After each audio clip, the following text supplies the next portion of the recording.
Tôi chụp một lần đi đấy nhá.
Có nhà nữa. Mà nhà cơ. Nhà này của nó thôi. Hãy subscribe cho kênh Ghiền Mì Gõ để không bỏ lỡ những video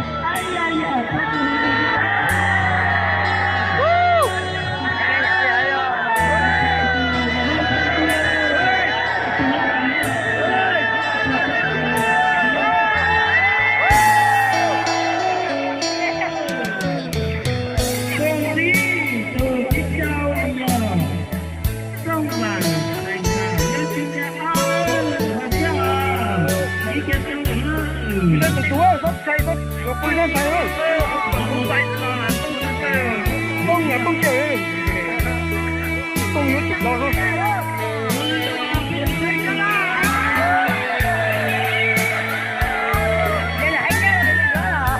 cô sẽ lưu nên men chỉ ya chỉ ta bảo tu chơi Giêsu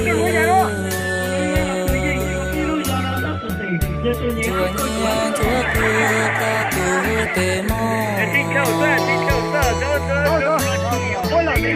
chỉ lo đã lo bù chỉ khi nụ nó cùi rong đi mùa Giêsu mùa kêu nụ tiếp ba cù đi có lên lũ chi trao giá trao lúa chỉ tạo bao có và sao đầu đầu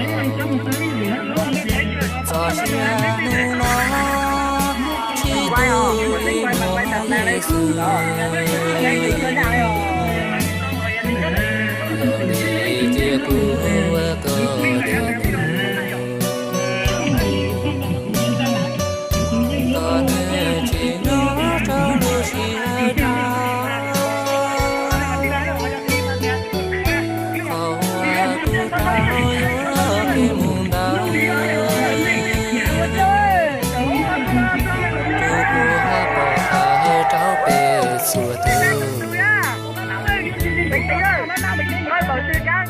Chúa Giêsu có tao cùng là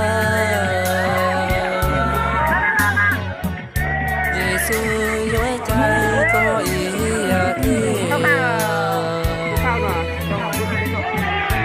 còn thì lòng thì họ tổ chức Giêsu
Chúa Giêsu có bao cùng là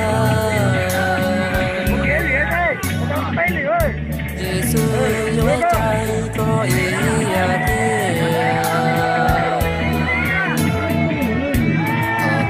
còn thì họ tổ chức Giêsu